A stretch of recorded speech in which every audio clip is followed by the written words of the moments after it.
Hey guys, tonight we're going to embark on a truly unique journey, one that will transport you back in time to the heart of ancient Rome. Imagine, if you will, the bustling streets of the Eternal City, the clatter of sandals on cobblestones, the distant murmur of 1,000 conversations. But we're not here for the forum's grand speeches or the Colosseum's roar. No, tonight, we're seeking something far more tranquil, far more cozy. We're going to step inside the surprisingly serene, yet undeniably lively world of the Roman public bathhouse. You'll feel the warmth, hear the gentle splashes, and perhaps even catch a whiff of olive oil and exotic perfumes. It's a place where hygiene met hedonism, where business deals were struck, and where, if you weren't careful, you might just lose your toga in the shuffle. So, before you get comfortable, take a moment to like the video and subscribe, but only if you genuinely enjoy what I do here. And as always, let me know where you're listening from and what time it is for you right now. Now, dim the lights, maybe turn on a fan for that soft background hum, and let's ease into tonight's journey together. You stand at the threshold of the grandest public bath complex in your Roman neighborhood. Perhaps it's the Baths of Caracalla, a monumental structure that dwarfs anything you've ever seen, or maybe a smaller, more intimate neighborhood balneum. Regardless, the sheer scale of the place is impressive. The sun, if it's still high, glints off the marble facade, and the air around you already feels a few degrees warmer, a subtle hint of the heat within. You hear a low, constant hum, a blend of distant voices, the slosh of water, and the rhythmic thud of a ball game. It's a symphony of relaxation, or at least, the prelude to it. As you approach the entrance, you notice the diverse crowd. There are patricians, distinguished in their fine togas, accompanied by their slaves. There are plebeians, laborers, merchants, and even women and children, though their bathing times might be separate, or they might use different sections of the complex entirely. This isn't just a place for the elite. It's a cornerstone of Roman daily life, accessible to almost everyone. You might even spot a philosopher deep in thought, or a poet muttering verses to himself, oblivious to the world around him. It's a true melting pot, a social equalizer, at least in theory. You pay your quadrans, a tiny copper coin, barely worth anything, to the attendant at the entrance. For some, especially the very poor, the entrance might even be free, subsidized by wealthy patrons or the emperor himself. This low cost, or no cost, is a mainstream historical fact that underscores just how central public baths were to Roman society. They weren't a luxury, they were a public service, a right, almost. Imagine if your local gym, spa, and community center were all rolled into one, and cost less than a penny to enter. It's almost too good to be true, isn't it? Stepping inside, the sounds become clearer, the air thicker with humidity and the faint scent of olive oil, sweat, and something vaguely floral. The initial impression is one of organized chaos. People are everywhere, moving with purpose, yet also with a sense of leisure. The sheer volume of human activity is astounding, but somehow, it doesn't feel overwhelming. It's more like a well-oiled machine, each person playing their part in the grand ritual of the bath. You might even see a vendor hawking snacks or a masseur calling out his services. It's a bustling marketplace of well-being. You find yourself in a large, open courtyard, often called the palestra, though sometimes it's just an open area leading to the main bathrooms. This is where many people begin their visit, engaging in light exercise or simply socializing. The walls are adorned with frescoes, depicting scenes of athletic prowess or mythological tales, adding to the grandeur. Sunlight streams in from openings in the roof, illuminating dust motes dancing in the humid air. It's a surprisingly beautiful space, designed not just for function, but for aesthetic pleasure. As you walk deeper, the sounds shift. The boisterous shouts from the palestra begin to fade, replaced by the more subdued murmurs from the heated rooms. The floor beneath your feet is cool marble, smooth and worn from centuries of bare feet. You notice the intricate mosaic patterns, depicting sea creatures, geometric designs, or even scenes from daily life. These aren't just decorations, they're works of art, designed to soothe the eye and elevate the spirit. It's a testament to the Roman appreciation for beauty, even in a utilitarian space.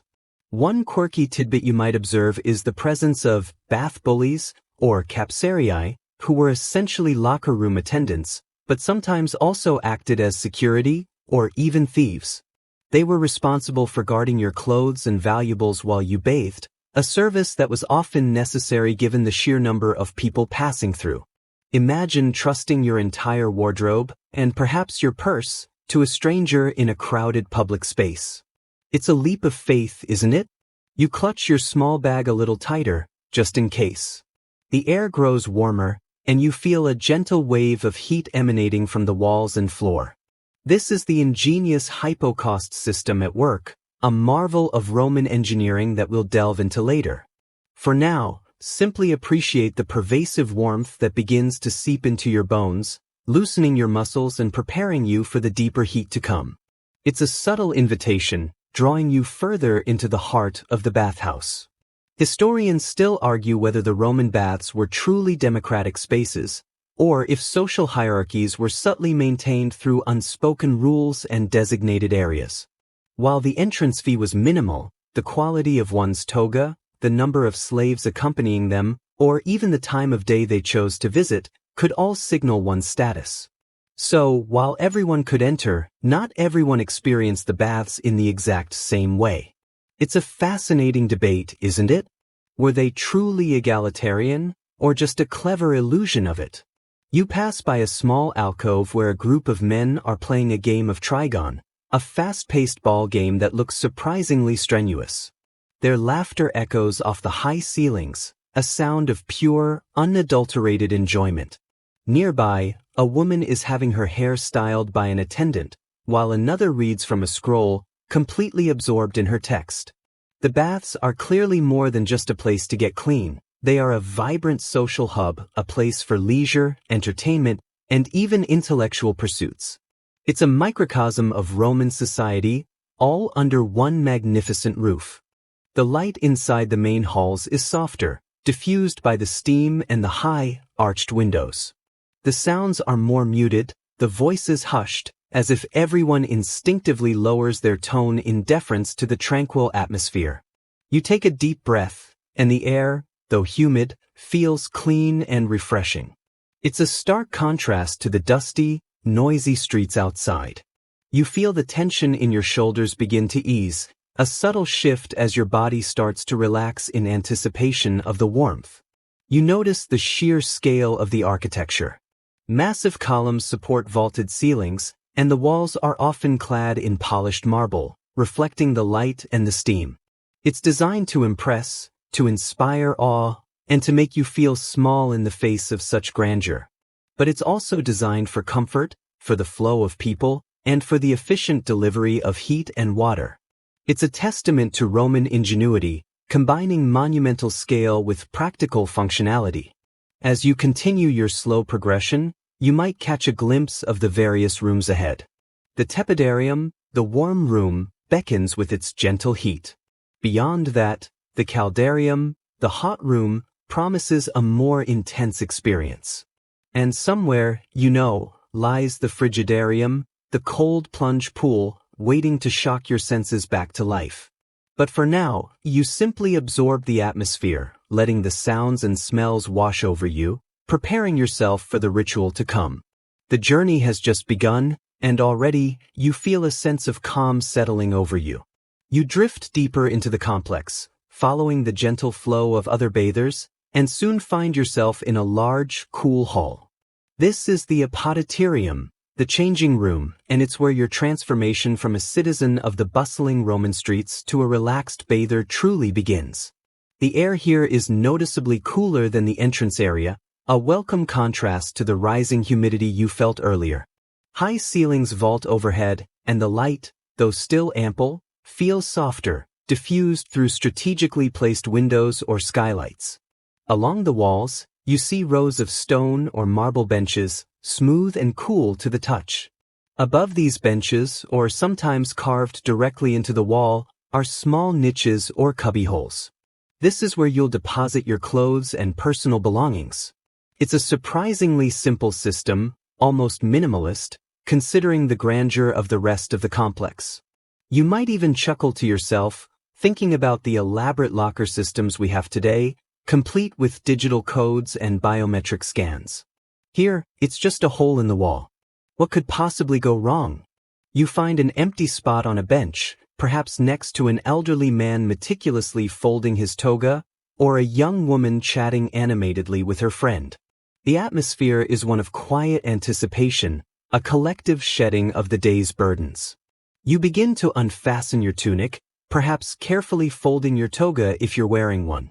The fabric feels heavy and warm against your skin, and as you peel it away, a sense of lightness begins to settle over you. It's like shedding a second skin, preparing for a rebirth of sorts. As you undress, you might notice a Capsarius hovering nearby. Remember that quirky tidbit about the bath bullies? Well, this is their domain. The Capsarius is the attendant responsible for guarding your clothes and valuables. You hand over your neatly folded garments, perhaps a small pouch of coins, and a nervous glance. While some Capsarii were undoubtedly trustworthy, the potential for theft in such a public and busy space was a real concern. It's a bit like leaving your phone on a table in a crowded coffee shop today. You hope for the best, but you're still a little on edge. Historians still argue whether the Capsarii were primarily trusted guardians or if their presence was more of a deterrent, with actual theft being a common occurrence despite their watch.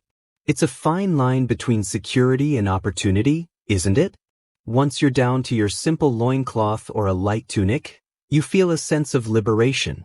The heavy, formal clothing of Roman society is gone, replaced by something far more comfortable and practical for the humid environment of the baths. You might even see others, particularly men, completely nude, though this varied by bathhouse and social custom. For women, modesty was generally more strictly observed, with separate facilities or designated bathing times often in place. It's a fascinating glimpse into the social norms of the time, where public nudity was sometimes acceptable, sometimes not, depending on context. The sounds in the apoditerium are a gentle hum of activity. The rustle of fabric, the soft murmur of conversations, the occasional clink of a coin, and the distant echoes of splashing water from deeper within the complex. It's a soothing backdrop, preparing your senses for the sensory journey ahead. You might hear a slave quietly arranging their master's clothes, or a group of friends planning their next move within the bathhouse. It's a place of transition, a liminal space between the outside world and the inner sanctum of relaxation. You notice the intricate details of the room. The walls might be painted with simple, calming frescoes, or perhaps adorned with marble panels. The floor, cool beneath your bare feet, is often a mosaic, perhaps depicting scenes of daily life or mythological figures. These aren't just functional spaces, they are designed to be aesthetically pleasing, to contribute to the overall sense of well-being. It's a testament to the Roman belief that even the most mundane activities could be elevated to an art form. As you finish undressing, you take a moment to stretch, feeling the tension begin to melt away from your shoulders and neck. The air, though cool, is not cold, and you feel a subtle warmth radiating from the adjacent rooms, drawing you further in.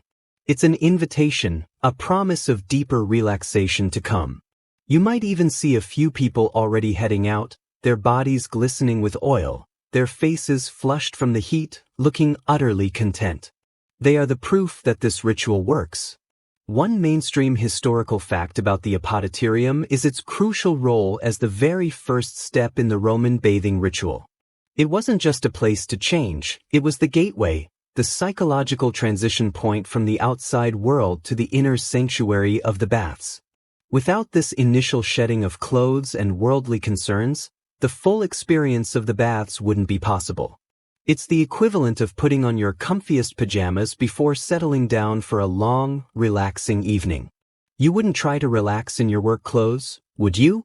You might observe a small group of men engaged in a quiet game of dice on one of the benches, or a woman applying a fragrant oil to her skin, preparing for the heat. The apoditerium isn't just for changing. It's also a space for initial socializing, for catching up with friends, or simply for quiet contemplation before the more active parts of the bathing process. It's a gentle introduction, allowing your body and mind to adjust to the new environment. As you stand, now lightly clad, you feel a sense of anticipation. The sounds of the palestra are still faintly audible, but the immediate environment is calmer, more intimate. You're ready for the next stage, ready to embrace the warmth and the cleansing rituals that await. The journey through the Roman bathhouse is a carefully orchestrated sequence, each room building upon the last, guiding you deeper into a state of profound relaxation. And your time in the apoditerium has set the perfect tone, a gentle shedding of the old, in preparation for the new. Having shed your outer garments in the apoditerium, you now step into the palestra, a large, open-air courtyard that serves as the athletic and social heart of the bath complex. The air here is fresh, a pleasant contrast to the humid warmth you'll soon encounter. Sunlight streams down, illuminating the finely raked sand or gravel surface, and the high walls are often adorned with grand frescoes or statues of athletes and gods, inspiring a sense of both physical prowess and serene beauty. The palestra is a hive of gentle activity, a place where Romans engaged in light exercise before their bath. You see men and women, though often in separate areas or at different times, engaging in various forms of physical activity. Some are throwing a ball back and forth, perhaps a game of trigon, which involves 3 players forming a triangle and throwing a ball to each other, trying to catch it with one hand. It looks surprisingly agile, a bit like a Roman version of hot potato, but with more toga flapping. Others are wrestling, not in a brutal, gladiatorial sense, but more like a friendly grapple, testing their strength and agility. You might even spot someone lifting light weights, or simply stretching, preparing their muscles for the heat to come. This pre-bath exercise is a mainstream historical fact, highlighting the Roman belief in the importance of physical well-being as part of a holistic approach to health. It wasn't just about getting clean, it was about invigorating the body before soothing it.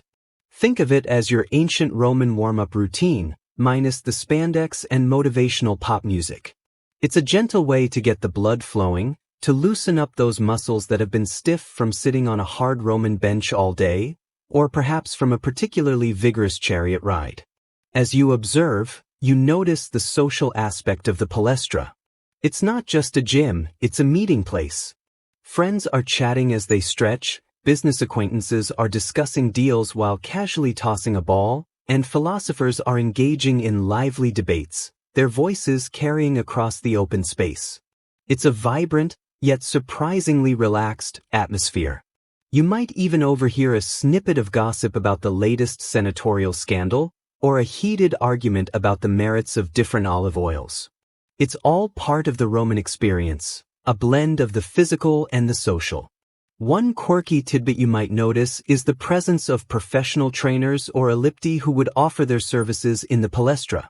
These individuals weren't just personal trainers, they were also skilled in anointing the body with oil before exercise and scraping it off afterwards.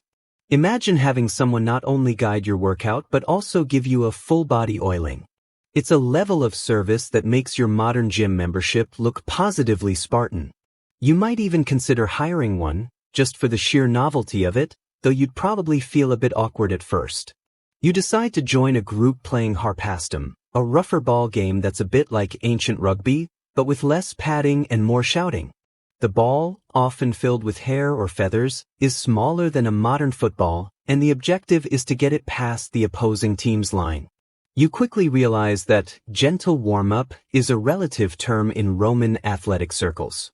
You might find yourself surprisingly winded after a few minutes, a testament to the Romans' casual athleticism.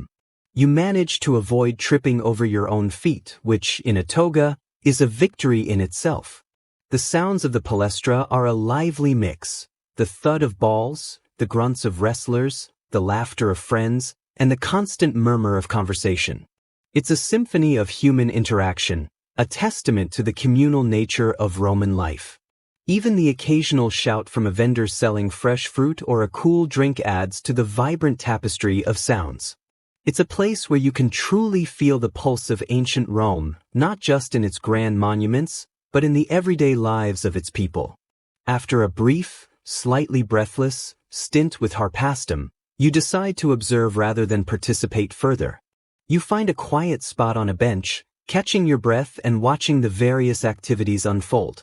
The sun feels warm on your skin, and a gentle breeze occasionally rustles through the open space, providing a welcome coolness.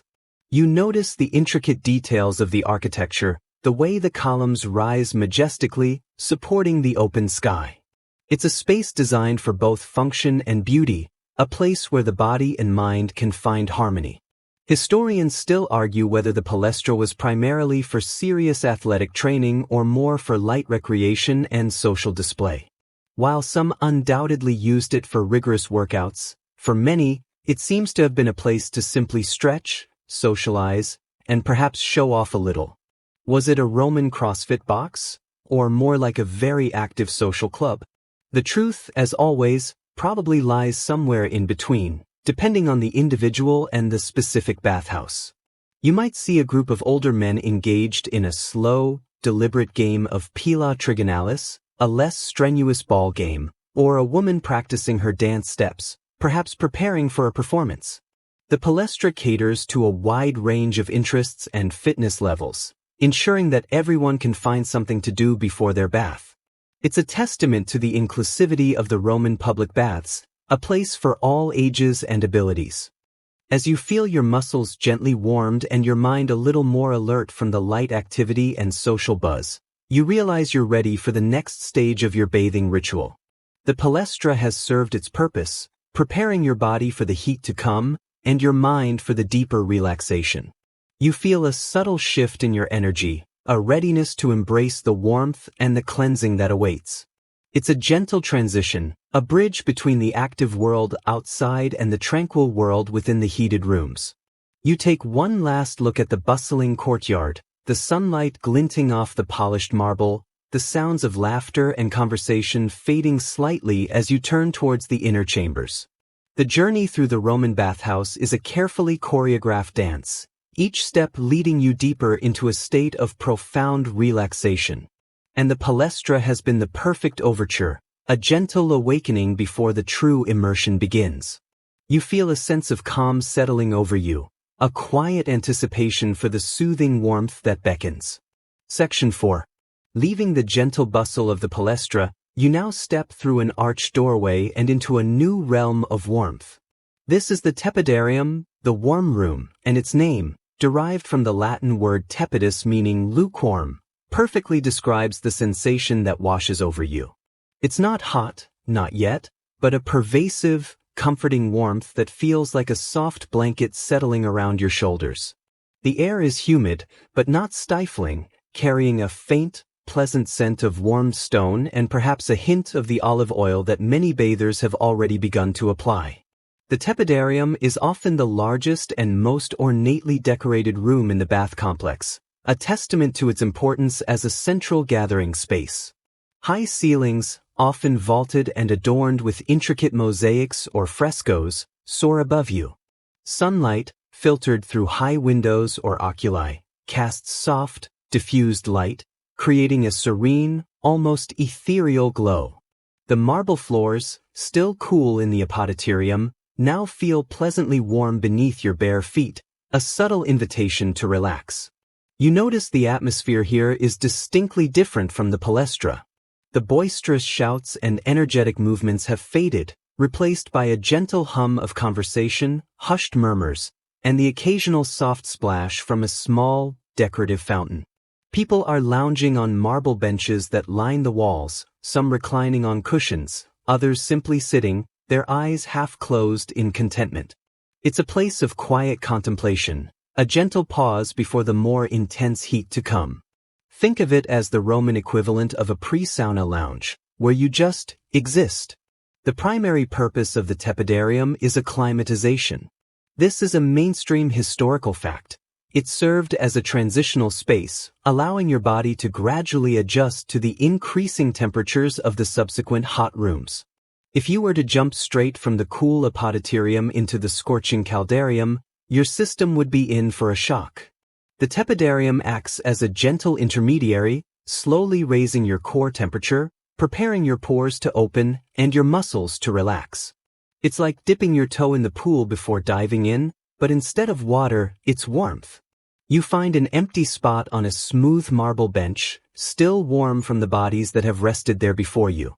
As you sit, you feel the warmth seep deeper into your skin, loosening any lingering tension from your day. You might see a slave gently anointing their master with olive oil, preparing the skin for the heat, or perhaps a group of friends engaged in a quiet game of tabula, a Roman board game, their voices barely above a whisper. It's a place for gentle social interaction, for catching up without the need for loud declarations. One quirky tidbit about the tepidarium is that it was often the room where bathers would begin the process of oiling their bodies. Before entering the hotter rooms, many Romans would apply olive oil to their skin. This wasn't just for moisturizing. It was believed to help the body sweat more effectively and to make the subsequent scraping with the strigil easier. Imagine slathering yourself in olive oil before a workout. Sounds a bit messy, doesn't it? But here, it's part of the ritual, a preparation for the deep cleanse. You might even see a small amphora of oil being passed around, or an attendant offering to apply it for a small fee.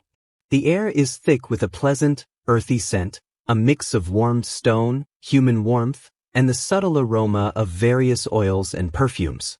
It's a comforting smell, one that quickly becomes associated with relaxation and well-being. You close your eyes for a moment, letting the warmth envelop you, feeling your muscles soften and your breathing deepen.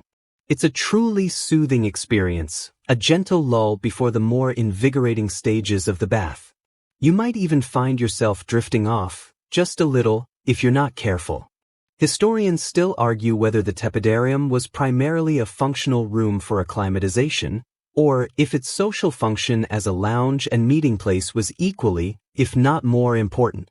While its role in preparing the body for heat is undeniable, the sheer size and elaborate decoration of many tepidaria suggest they were also intended as spaces for extended relaxation and social interaction. Was it a waiting room or a living room? Perhaps it was both, a versatile space adapting to the needs of its diverse clientele. You notice the intricate details of the room's construction. The walls are often hollow, part of the ingenious hypocaust system that circulates hot air beneath the floors and through the walls, heating the room evenly and efficiently. This hidden network of flues and chambers is the silent engine of the bathhouse, providing the pervasive warmth that makes this experience so unique. It's a marvel of ancient engineering, a testament to Roman ingenuity in creating comfortable, heated spaces. As you sit, you might observe a group of women discussing the latest fashions, or a couple quietly sharing a moment of intimacy. The tepidarium is a space where the boundaries of public and private blur, where people feel comfortable enough to relax and be themselves, yet still maintain a sense of decorum. It's a fascinating social experiment, a place where different classes and genders could, at times, mingle in a shared pursuit of well-being. You feel the gentle warmth working its magic, slowly coaxing your body into a state of deeper relaxation. The slight chill you felt earlier, after leaving the apoditerium, has completely dissipated. Your skin feels warm and supple, ready for the next step. The sounds are still muted, the light soft, and the overall sensation is one of profound peace. It's a perfect prelude, a gentle easing into the heart of the Roman bathing ritual. You're not quite sweating yet, but you feel the warmth beginning to penetrate your very core. The tepidarium is a masterclass in subtle comfort, a room designed to gently prepare you, both physically and mentally, for the more intense experiences that lie ahead.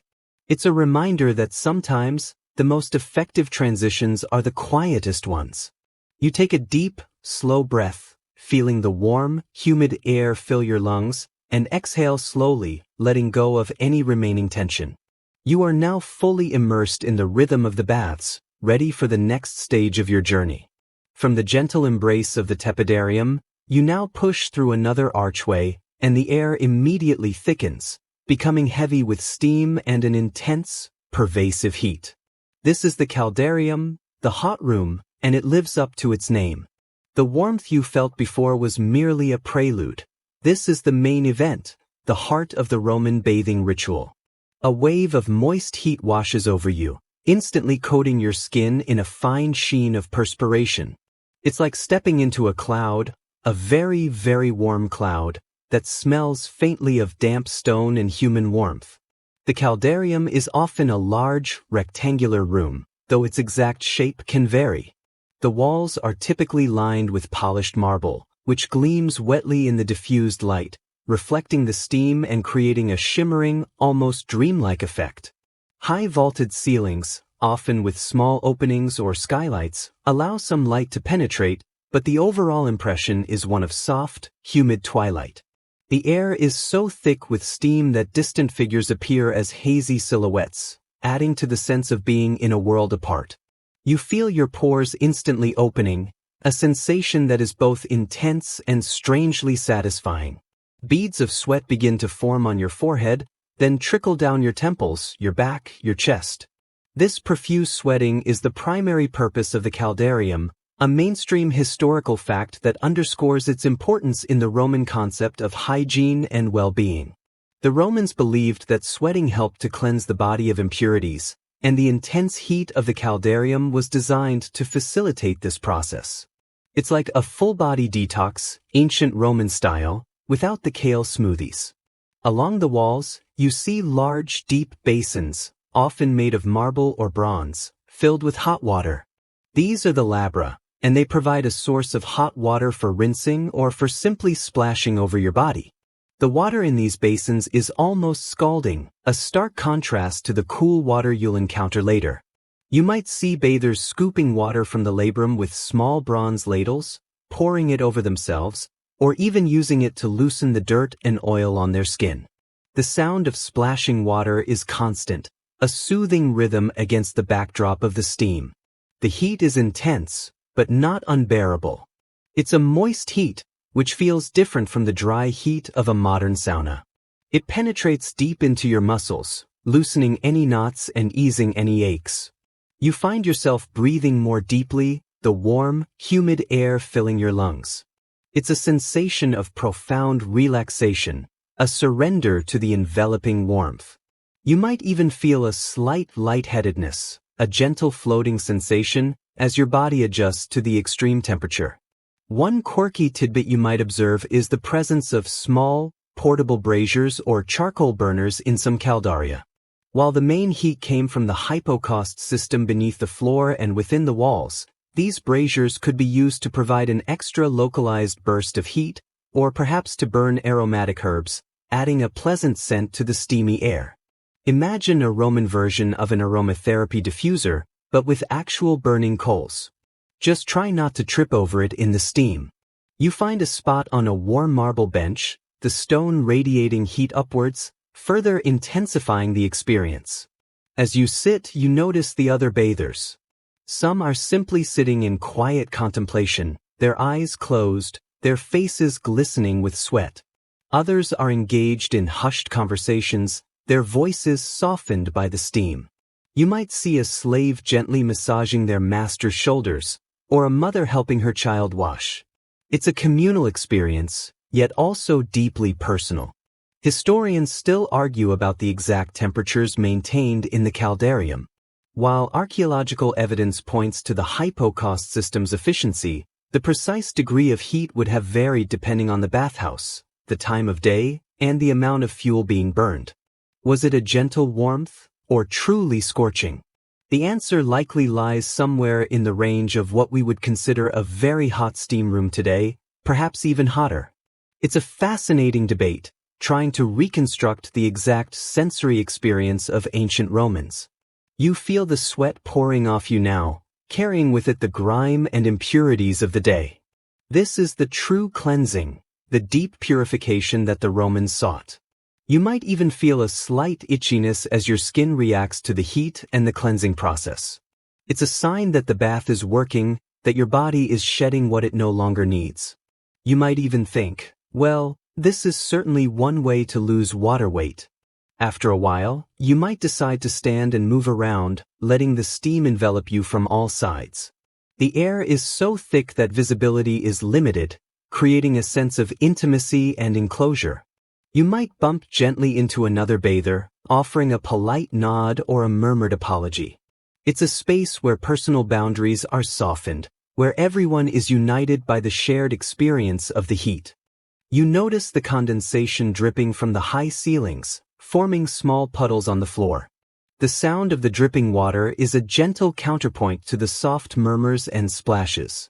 It's a constant reminder of the humidity, of the pervasive moisture that fills the air. You might even feel a drop land on your head, a cool surprise amidst the warmth.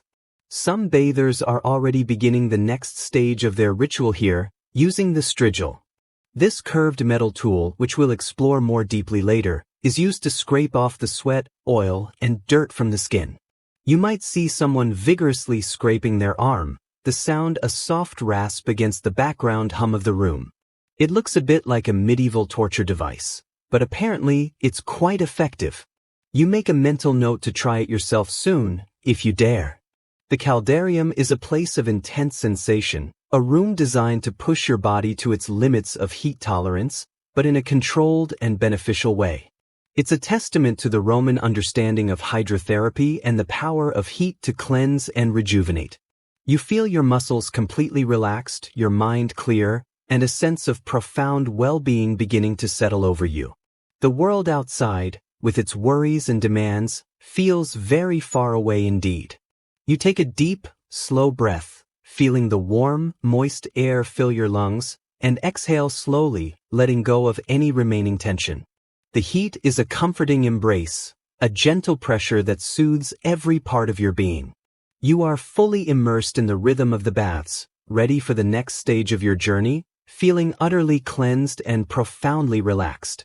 From the steamy embrace of the caldarium, you might now seek an even more intense heat, a different kind of warmth that promises a deeper sweat. You push through another, perhaps smaller, doorway, and immediately, the air changes.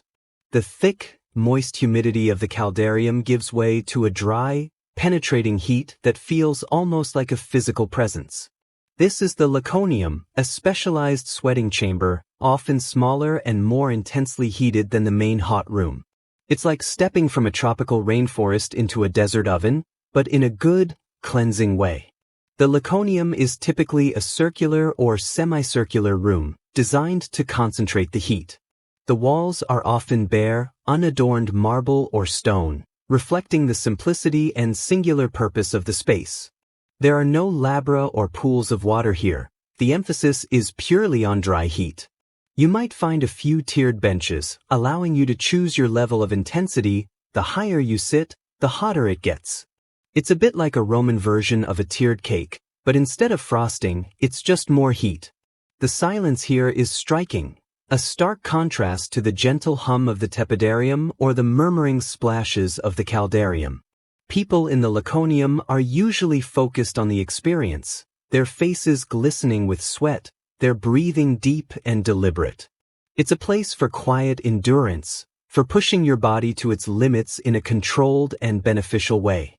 You might hear only the sound of your own breathing, or the soft drip of sweat onto the warm stone floor. It's a truly meditative space, if you can manage to meditate while feeling like a slowly roasting marshmallow. This chamber, the laconium, is a mainstream historical fact, known for providing a dry, intense heat, often hotter than the caldarium. It was designed for those who desired a more profound sweating experience, believing it to be even more effective at drawing out impurities from the body. While the caldarium offered a humid heat, the laconium provided a dry heat, similar to what we might call a Finnish sauna today. It was an optional but highly valued part of the Roman bathing ritual for many. As you settle onto a warm bench, you feel the dry heat immediately begin to draw moisture from your skin. The sweat forms quickly, but evaporates almost as fast, leaving your skin feeling surprisingly dry, yet still glistening. It's a different kind of sweat, a more intense and immediate reaction to the heat. You might feel your heart rate increase slightly, and your body's natural cooling mechanisms kick into high gear. It's a powerful sensation, a feeling of deep cleansing from within. One quirky tidbit about the Laconium is that it was sometimes associated with specific health benefits beyond general cleansing. Some ancient physicians believed that the dry heat was particularly effective for certain ailments, such as respiratory issues or joint pain. While we don't have modern scientific proof for all their claims, the intense heat certainly would have promoted circulation and muscle relaxation. Imagine a Roman doctor prescribing 2 hours in the Laconium and a good scrape for your sniffles. Sounds like a fun prescription, doesn't it? You might notice the air here is almost completely still, with no drafts or breezes. The heat is uniform, enveloping you from all sides. The light is often dim, adding to the sense of enclosure and focus. It's a space designed for singular purpose, to make you sweat deeply and thoroughly. You might close your eyes, letting the heat penetrate every fiber of your being, feeling the tension melt away with each bead of sweat. Historians still argue whether the Laconium was a standard feature in all Roman bath complexes, or if it was more common in larger, more luxurious establishments. Its presence suggests a desire for specialized experiences within the baths, catering to different preferences for heat and humidity. Was it a must-have or a nice-to-have? The archaeological evidence varies, indicating that while many grand baths included one, smaller neighborhood balneum might have omitted it. You might observe a few other bathers in the Laconium, each lost in their own world of heat and introspection. Some might be sitting upright, their posture rigid with concentration, while others are slumped, completely relaxed. There's a shared understanding in this room, a silent camaraderie among those who seek the most intense heat. No one is chatting loudly. The focus is internal, on the body's reaction to the extreme temperature.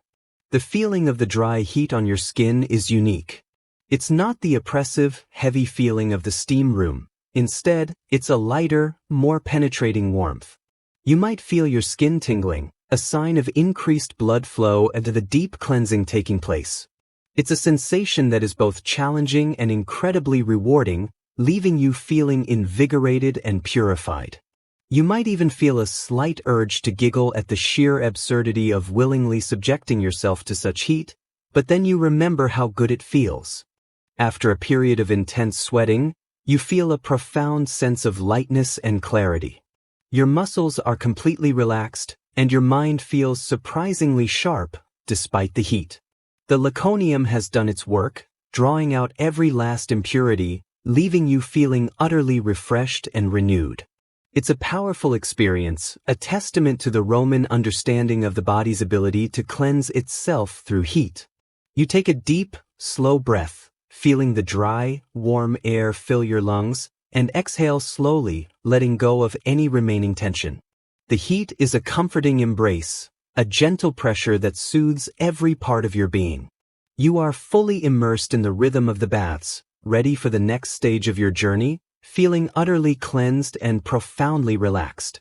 The Laconium has been an intense, but ultimately rewarding, detour on your path to complete rejuvenation. Emerging from the intense, dry heat of the Laconium, or perhaps the steamy warmth of the Caldarium, you now face the ultimate contrast. A cool, almost crisp, breeze washes over your skin, instantly raising goosebumps. You push through another archway, and the air here is noticeably cooler, carrying the faint, clean scent of fresh water. This is the Frigidarium, the cold room, and its central feature is a large, often deep, pool of unheated water. It's a bracing shock to the system, a sudden jolt after the pervasive warmth you've just experienced. Think of it as the Roman equivalent of a polar bear plunge, but without the actual polar bears, thankfully. The Frigidarium is typically a grand, open space, often with high ceilings and large windows that let in ample natural light. The walls are usually clad in cool, polished marble, which gleams in the light, reflecting the clear, inviting water of the pool. The air feels lighter, cleaner, a refreshing antidote to the humid or dry heat you've just endured. You can hear the distinct sounds of splashing water, the gasps of those just entering the pool, and the contented sighs of those already immersed. It's a symphony of cold, a refreshing counterpoint to the warmth that preceded it. You approach the edge of the pool, your skin still tingling from the heat, and peer into the clear, cool water. It looks deceptively inviting, but you know the truth. It's going to be cold. Very cold. This sudden immersion in cold water after intense heat was a mainstream historical fact, considered a crucial part of the Roman bathing ritual. The Romans believed it helped to close the pores, invigorate the body, and prevent chills after the hot rooms. It was also thought to improve circulation and tone the skin. It's the ancient equivalent of a cold shower after a workout, but with much more dramatic flair. Taking a deep breath, you steel yourself and step down into the water. The initial sensation is a sharp, exhilarating shock. Your skin prickles and a gasp escapes your lips. The cold water envelopes you, tightening your muscles for a fleeting moment before a wave of invigorating energy washes over you. It's a jolt that wakes up every nerve ending, making you feel intensely alive. You might even let out a small, involuntary yelp, which is perfectly acceptable here. Everyone does it.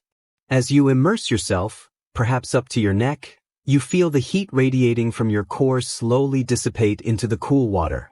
The contrast is profound, a delightful push and pull between the lingering warmth within and the refreshing coolness without.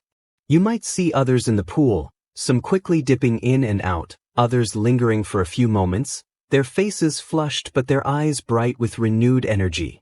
There's a shared sense of accomplishment, a silent nod of understanding among those who brave the cold plunge. One quirky tidbit about the frigidarium is that some bath complexes, especially the grander ones, would have had elaborate systems to ensure the water was consistently cold. This might involve diverting cold spring water directly into the pool, or even, in rare cases, using snow or ice brought down from mountains, particularly in the hotter months. Imagine the logistics of transporting snow in ancient Rome just for a cold plunge. It makes you appreciate the dedication to the bathing experience, doesn't it? It's a level of commitment to chilling out that we rarely see today. You might notice the intricate mosaic on the bottom of the pool, depicting sea creatures or mythological scenes, made even more vibrant by the clear water. The light filtering in from above dances on the surface, creating shimmering patterns that add to the serene beauty of the space. It's a visual feast, even as your body adjusts to the cold. The Romans truly understood how to combine utility with artistry. Historians still argue whether the frigidarium was primarily for health benefits, or if it also served a social function as a place for brief, invigorating interactions before moving on to other activities. While its physiological effects were certainly valued, the open layout and communal nature of the pool suggest it was also a place for quick chats and shared moments of exhilaration. Was it a therapeutic tool or a social splash zone? Perhaps it was both, depending on the bather's mood and purpose. After a minute or two, the initial shock subsides, replaced by a feeling of profound invigoration. Your skin tingles, your blood feels like it's coursing through your veins with renewed vigor, and your mind feels remarkably clear. The lethargy induced by the heat has vanished, replaced by a sharp alertness. You feel cleansed not just externally, but internally, as if the cold water has washed away any lingering mental fogginess. It's a truly transformative experience, a reset button for your entire being. You might even find yourself chuckling at the sheer audacity of it all, willingly subjecting yourself to such extremes of temperature. But the feeling afterwards is undeniable. You emerge from the pool, water dripping from your body, feeling refreshed and ready for anything. Your skin is cool and firm, and you feel a lightness in your step. It's a sensation that lingers, a subtle hum of energy that will carry you through the rest of your bathing ritual. As you step out of the frigidarium, you might grab a soft linen towel from an attendant, or simply let the cool air dry your skin. The transition from the cold water back into the ambient air of the room feels pleasant, almost warm by comparison. You feel completely awake, your senses heightened, and your body primed for the next stage of the cleansing process. The cold plunge has done its job, leaving you feeling utterly revitalized and ready for the final, crucial steps of your Roman bath experience. Having emerged from the invigorating chill of the frigidarium, your skin now feels cool and taut, your senses sharpened. You move towards a quieter area, perhaps a small alcove or a designated space near the tepidarium or even back in the apodyterium, where the final, crucial step of the cleansing ritual takes place. The air here is still pleasantly warm, a gentle contrast to the cold plunge, allowing your body to slowly return to a comfortable temperature. This is where you'll encounter the strigil, that peculiar, curved metal tool that is about to become your best friend, or at least, your most efficient one. You see others around you either performing the ritual themselves or being assisted by slaves or attendants. The strigil itself is a fascinating object, a curved blade, usually made of bronze or iron, with a handle. It looks a bit like a blunt, elongated spoon, or perhaps a miniature, very dull scythe. Its purpose is simple, yet utterly essential to the Roman bathing experience: to scrape off the mixture of sweat, dirt, and olive oil from your skin. Yes, you heard that right. Scraping. It sounds a little barbaric, doesn't it? But trust me, it's surprisingly gentle and incredibly effective. If you hadn't already applied olive oil in the tepidarium, now is the time. You might pick up a small amphora of fragrant olive oil, perhaps infused with herbs or flowers, and begin to generously anoint your body. The oil feels smooth and luxurious against your skin, a stark contrast to the water you just left. It's not just for lubrication. The oil helps to bind with the dirt and sweat, making it easier to remove. Think of it as an ancient Roman cleansing balm, but instead of rinsing it off, you scrape it.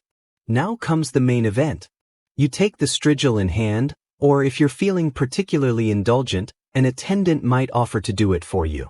You begin with a long, slow stroke down your arm. The curved edge of the strigil glides over your oiled skin, and you feel a satisfying sensation as it gently lifts away the mixture of oil, sweat, and accumulated grime. It's not painful, not at all.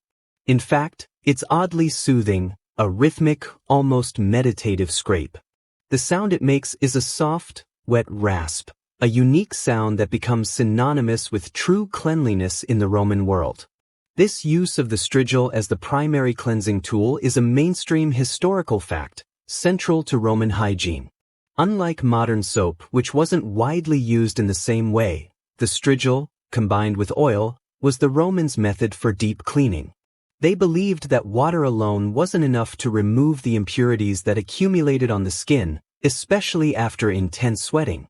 It's a testament to their practical approach to cleanliness, even if it seems a little unconventional to our modern sensibilities. Imagine trying to explain this to someone who only knows shower gels and loofahs. So, you just scrape yourself clean? Yes, precisely. As you continue, moving from your arms to your legs, your chest, and your back, if you're flexible enough, or have help, you see the residue accumulating on the blade of the strigil. It's a thick, grayish mixture, a visual testament to the effectiveness of the process.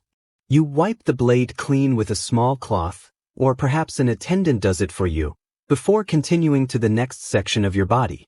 Each stroke leaves your skin feeling incredibly smooth, clean, and surprisingly soft. It's a revelation, a feeling of true purification. One quirky tidbit about the strigil is that they weren't just utilitarian tools. They could also be quite ornate. Wealthy Romans might have strigils made of silver or even gold, sometimes intricately decorated with engravings or precious stones. Imagine scraping yourself clean with a solid gold scraper. It's a level of luxury that makes your fancy designer soap look positively pedestrian.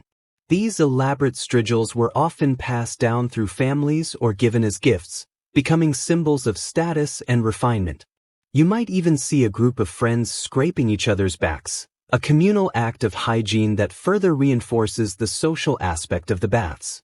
It's a moment of shared vulnerability and trust, a quiet intimacy that speaks volumes about the bonds formed within these walls. You might even offer to help someone with their back, or accept their offer to help you.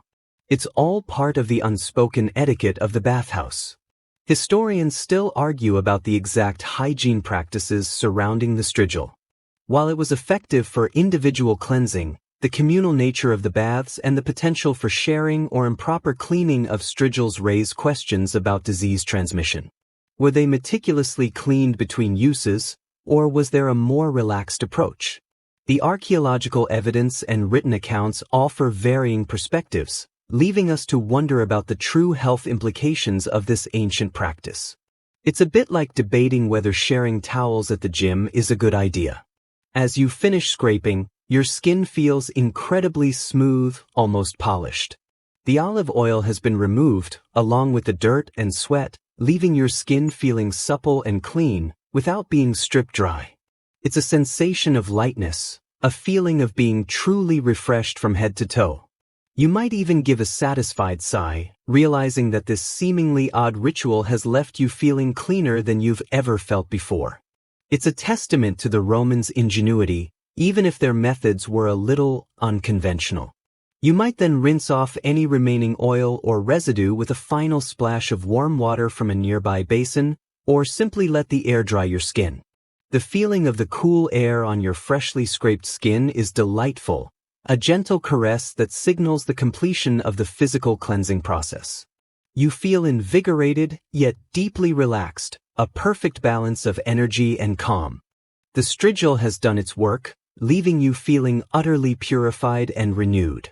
It's a unique sensation, one that truly defines the Roman bathing experience. You've moved through the heat, the cold, and now the gentle scrape, each step contributing to a profound sense of well-being. You are now ready for the final, most luxurious stages of your visit, feeling completely clean and utterly at peace. With your skin now feeling incredibly smooth and clean from the strigil's work, you drift towards the final, most indulgent stage of your Roman bath experience.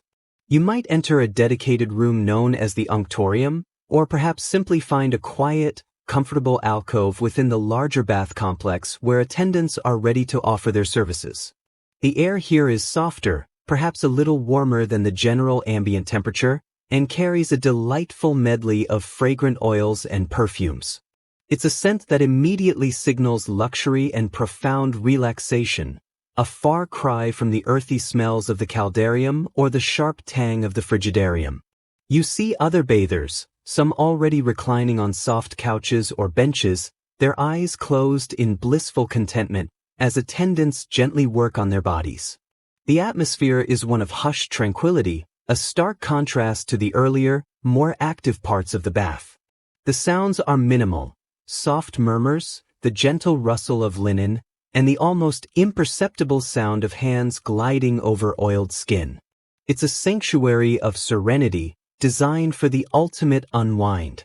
You recline onto a comfortable couch, perhaps covered with a soft cloth, and an attendant approaches with a selection of small, elegant amphorae.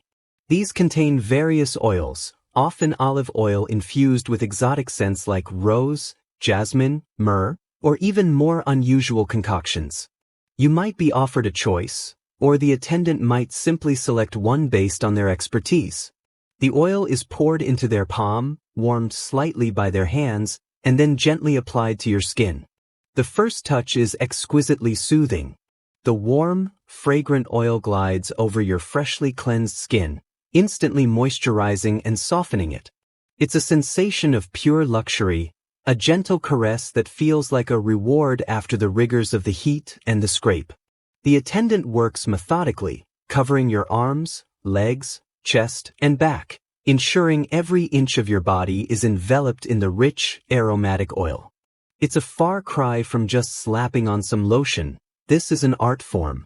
This anointing and massage was a mainstream historical fact, considered the final, essential step in the Roman bathing ritual.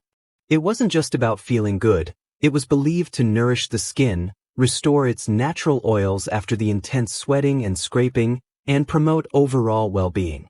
The Romans understood the importance of moisturizing long before modern skincare brands made it a billion-dollar industry. They just did it with olive oil and a good rub-down. As the oil is applied, the attendant begins a gentle massage. This isn't the deep tissue, muscle knot-busting massage you might get today. Instead, it's a softer, more soothing experience, designed to relax the muscles, improve circulation, and promote a sense of calm. Their hands move with practiced ease, kneading your shoulders, stroking your limbs, and gently rubbing your back. You feel any lingering tension simply melt away under their skilled touch. It's a feeling of complete surrender, a blissful release. One quirky tidbit about these massage services is that some bath complexes employed specialized masseurs known as tractators or fricators, who were highly skilled in various massage techniques. They weren't just random attendants. They were professionals, often with a deep understanding of anatomy and the therapeutic benefits of touch. Imagine having a personal masseur on call after every bath. It makes you wonder if Roman emperors ever had bad back days and just spent the entire afternoon in the unctorium. The scent of the oil fills your nostrils, a subtle, calming aroma that enhances the feeling of relaxation. You might close your eyes, letting your mind drift, the gentle pressure of the massage lulling you into a state of near sleep. The sounds of the bathhouse, once a distant hum, now seem to fade completely, replaced by the quiet rhythm of the attendant's hands and your own slow, steady breathing. It's a truly immersive sensory experience, designed to soothe every part of your being. Historians still argue whether the massage services were always included in the basic entrance fee, or if they were an additional, paid luxury. While some bath complexes might have offered basic anointing as part of the standard experience, more elaborate massages by skilled tractators likely came at an extra cost, making them a privilege for the wealthier bathers. Was it a universal benefit, or a premium upgrade? The evidence suggests a mix, depending on the specific bathhouse and its clientele. You feel your muscles completely unknotting, your limbs feeling heavy and pliant. The warmth from the earlier rooms, combined with the gentle massage, creates a profound sense of physical ease. You might even feel a slight tingling sensation as blood flow increases, bringing fresh energy to your skin and muscles. It's a feeling of being utterly pampered, a luxurious end to a rigorous cleansing process. You might even let out a soft sigh of contentment, a sound that perfectly encapsulates your current state of bliss. The attendant finishes their work, their hands lingering for a moment before gently withdrawing. Your skin feels incredibly soft, supple, and delicately fragrant. You are no longer just clean. You are moisturized, relaxed, and utterly rejuvenated.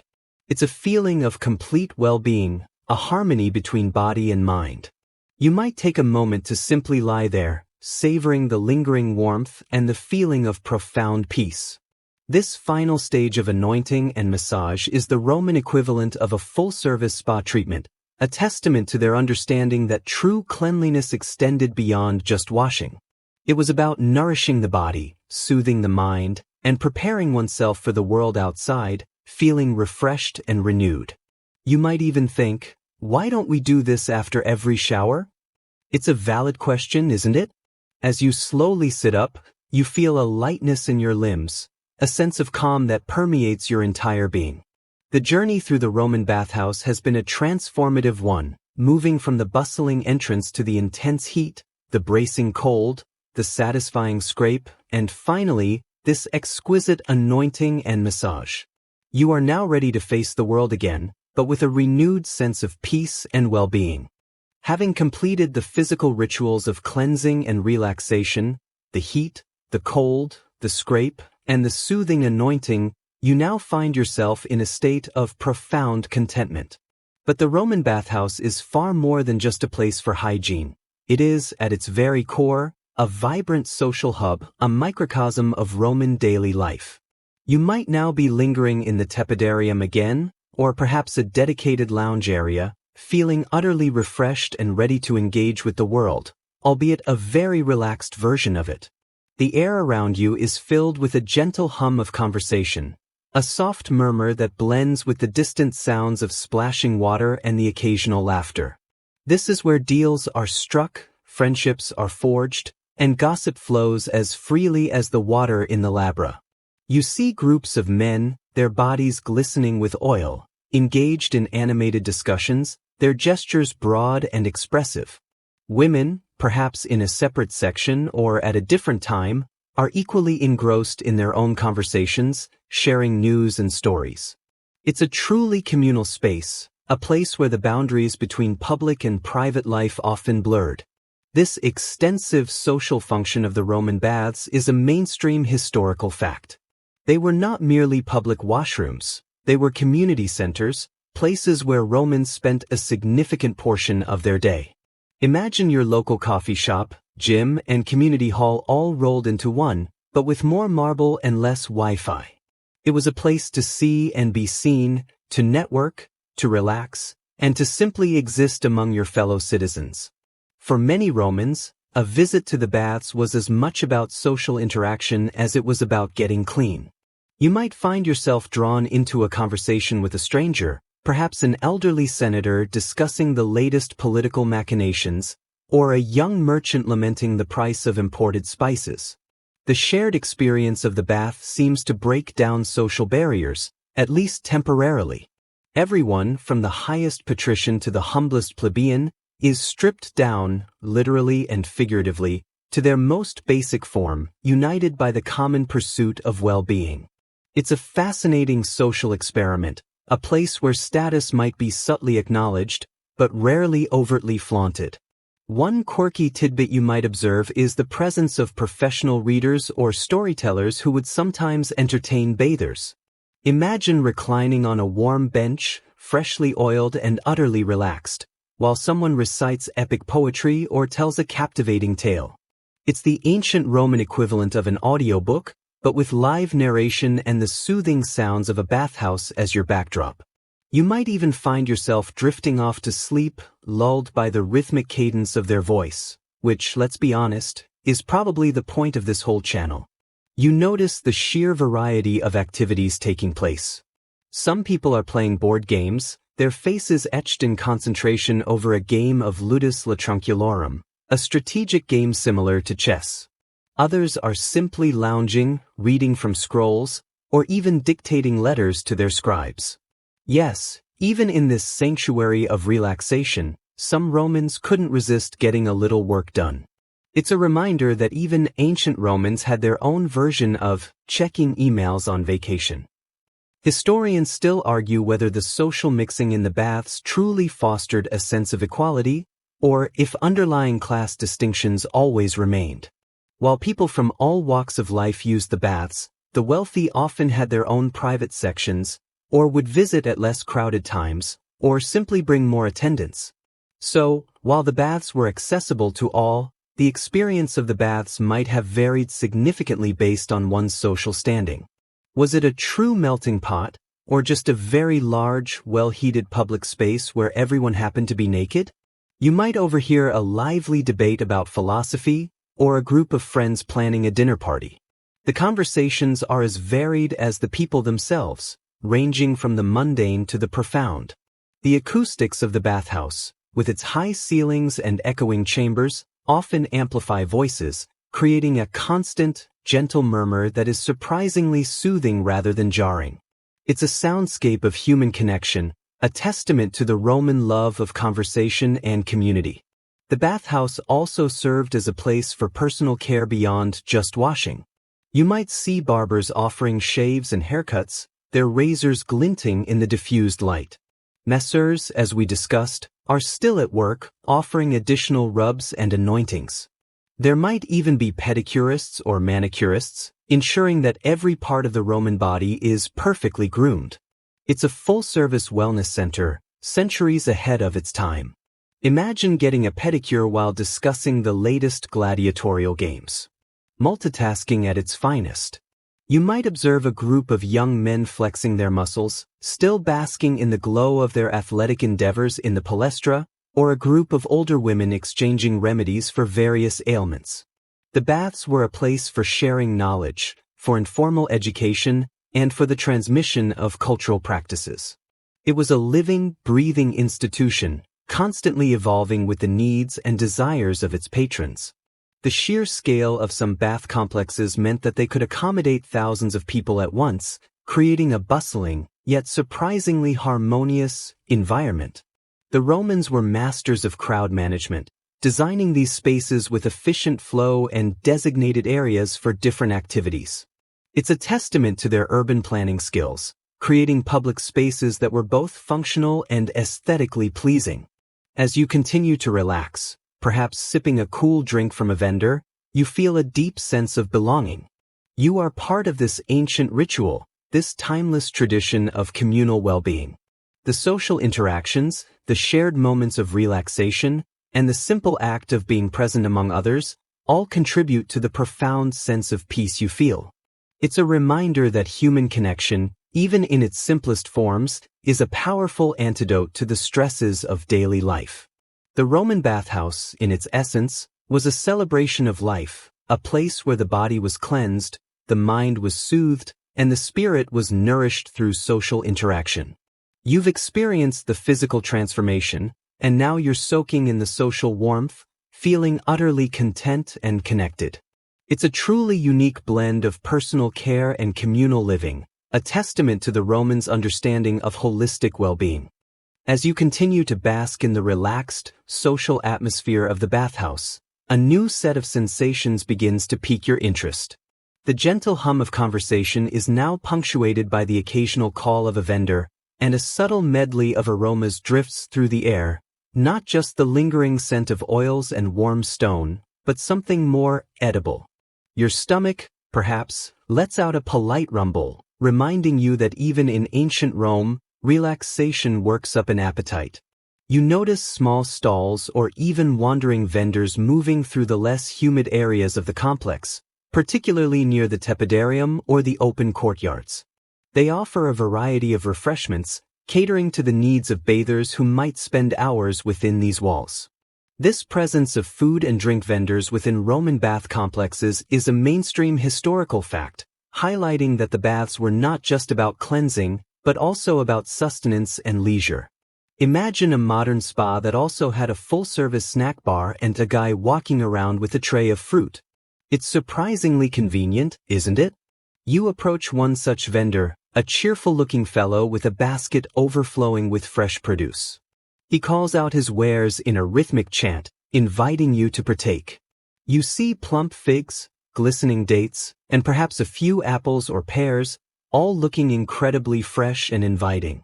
These were common, easily transportable snacks, perfect for a quick bite between dips or during a leisurely chat. You might even spot some nuts, like walnuts or almonds, or small cakes sweetened with honey. It's a surprisingly healthy spread, considering the lack of modern processed snacks. No Roman equivalent of a sugary energy bar here, thankfully.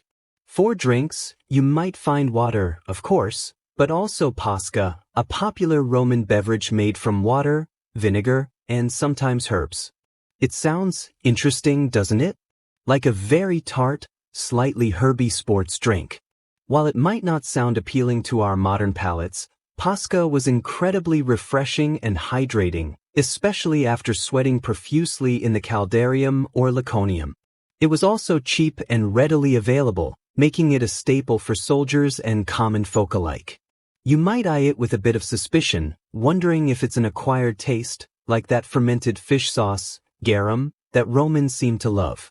One quirky tidbit you might observe is that some vendors would also sell small, warm pastries or bread, perhaps baked fresh in a small oven within the bath complex itself. Imagine the comforting aroma of freshly baked bread mingling with the humid air. These weren't elaborate meals, but simple, satisfying bites to stave off hunger. It's a reminder that even in ancient times, the smell of warm carbs was universally appealing. You might even see a bather dunking a piece of bread into a small bowl of olive oil, a simple yet delicious snack. You decide to try a handful of dates and a cup of cool water. The dates are sweet and sticky, a burst of natural energy that feels incredibly satisfying after your exertions. The water is cool and clean, quenching your thirst with every sip. You find a quiet spot on a bench, watching the other bathers, and slowly savor your snack. It's a moment of simple pleasure, a small indulgence that enhances the overall feeling of relaxation. Historians still argue whether the primary purpose of these bathhouse refreshments was purely for sustenance, or if they also served as a form of social lubricant, encouraging longer stays and more interaction. While obviously providing energy, the act of sharing food and drink in a relaxed setting certainly fostered camaraderie and extended the social aspect of the visit. Was it a necessity or a luxury? Perhaps it was both, depending on the individual and their budget. You might notice that the vendors are often quite vocal, calling out their prices and the freshness of their goods. Their voices add to the lively, yet still soothing, soundscape of the baths. It's a subtle reminder of the commercial activity that underpinned Roman society, even in spaces dedicated to leisure. You might even hear a bit of friendly haggling, a common practice in any Roman marketplace. Beyond the simple snacks, some larger bath complexes might have had more elaborate dining areas, or even small taverns, papyni, attached, where bathers could enjoy a more substantial meal after their cleansing rituals. These would offer a wider variety of dishes, from simple stews to roasted meats, accompanied by wine. So, if you were feeling particularly peckish after your 2-hour soak, you wouldn't have to venture far for a proper Roman feast. It's like having a full-service restaurant inside your gym, which, let's be honest, would be amazing. You might see a group of friends sharing a jug of wine, their laughter echoing softly through the hall. The consumption of alcohol in the baths was not uncommon, though likely in moderation, given the heat. It was another way to enhance the social experience, to unwind and enjoy the company of others. Just imagine trying to explain to your Roman friend why you can't have a glass of wine in your modern gym. They'd probably think you were crazy. The availability of these refreshments meant that Romans could truly make a day of their visit to the baths. They weren't just popping in for a quick wash. They were spending hours, moving between the different rooms, exercising, socializing, and eating. It was a holistic experience, catering to all aspects of their well-being. It's a testament to the Roman understanding of leisure and community, creating spaces where people could truly relax and recharge. As you finish your dates and water, you feel a renewed sense of energy, a gentle boost that complements the deep relaxation you've already achieved. The simple act of nourishing your body in this serene environment adds another layer to the overall feeling of contentment. You're not just clean, you're fed, hydrated, and utterly at peace. The Roman bathhouse truly caters to every need, from the physical to the social, and even the culinary. With your thirst quenched and your hunger satisfied by the simple, wholesome snacks, you might now feel a gentle pull towards a different kind of nourishment. Beyond the bustling social areas and the steamy chambers, the grand Roman bath complexes often offered sanctuaries for the mind and spirit, libraries and serene gardens. You drift away from the murmuring crowds, following a quiet corridor, and the sounds of splashing water and distant chatter begin to fade, replaced by a profound sense of calm.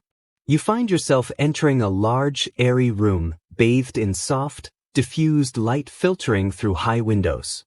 The air here is cooler, drier, and carries a distinct, earthy scent, the unmistakable aroma of papyrus and old parchment. This is the Bathhouse Library, a testament to the Roman belief that intellectual pursuits were as vital to well-being as physical cleansing. Rows of wooden shelves line the walls, filled with scrolls neatly stored in cylindrical cases. It's a surprisingly quiet space, a haven of contemplation amidst the lively bath complex. The presence of libraries within major Roman bath complexes is a mainstream historical fact.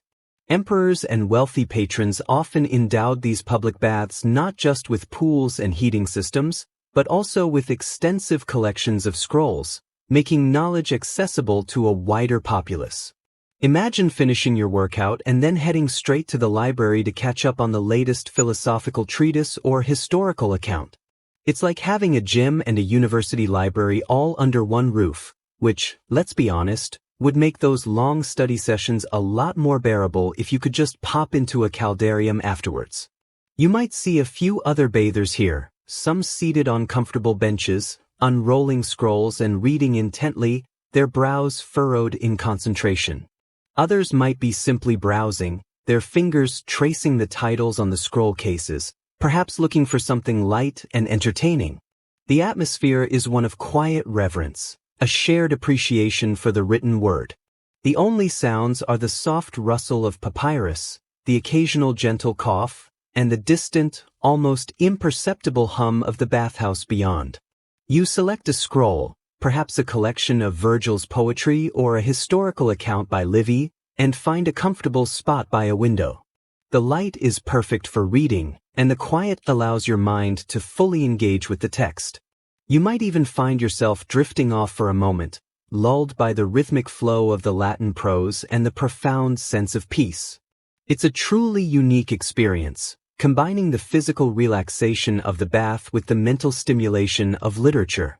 Beyond the libraries, many grand bath complexes boasted extensive and beautifully landscaped gardens.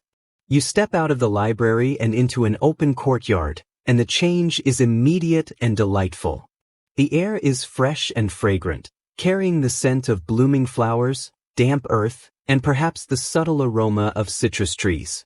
The sounds of the bathhouse are now truly distant, replaced by the gentle rustle of leaves, the soft chirping of birds, and the soothing trickle of water from ornate fountains. These gardens were not just decorative, they were designed for leisurely strolls, quiet contemplation, and even informal discussions. You see winding paths paved with smooth stones, leading through groves of cypress and olive trees, past beds of colorful flowers, and around tranquil pools. Statues of gods, goddesses, and mythological figures are strategically placed, adding to the aesthetic beauty and providing focal points for reflection. It's a truly idyllic setting, a green oasis in the heart of the bustling city. One quirky tidbit about these Roman bath gardens is that they often featured exotic plants brought from distant corners of the empire. Imagine seeing a plant from Egypt or a tree from Syria thriving in a Roman garden, a testament to the vast reach of the empire and the Romans' fascination with the natural world. It's like visiting a botanical garden today, but with the added bonus of knowing that Caesar himself might have strolled these very paths. You might even spot a rare bird, drawn to the lush greenery, adding a touch of unexpected wildlife to your serene experience. You wander along a shaded path, feeling the cool earth beneath your feet, the gentle breeze rustling through the leaves. The sunlight filters through the canopy, creating dappled patterns on the ground. You pass by a small, bubbling fountain, its water sparkling in the light, and the sound is incredibly soothing, a natural white noise that washes away any lingering thoughts of the outside world. It's a perfect place for quiet reflection, for simply being present in the moment. Historians still argue whether these gardens were primarily for aesthetic pleasure and leisurely walks, or if they also served a more practical purpose, perhaps for growing herbs used in the bathhouse or for providing a quiet space for philosophical discourse. While their beauty is undeniable, the Romans were often pragmatic, and it's likely these spaces served multiple functions, blending beauty with utility. Were they just pretty, or were they productive? The answer, as often, is probably a bit of both. You might see a group of philosophers engaged in a quiet debate under the shade of a large tree, their voices low and thoughtful. Or perhaps a couple enjoying a romantic stroll, their hands intertwined. The gardens offer a different kind of social interaction, one that is more intimate and reflective than the lively chatter of the main bath halls. It's a place where minds can meet and spirits can connect, in a setting of natural beauty. The air is filled with the sweet scent of blossoms, a delicate perfume that is both invigorating and calming. You take a deep breath, feeling your lungs expand with the fresh, clean air.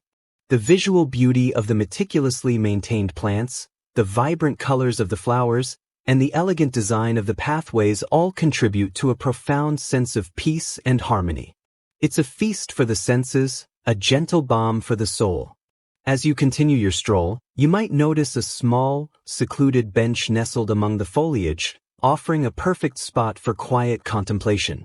You sit for a moment, simply observing the play of light and shadow, listening to the gentle sounds of the garden.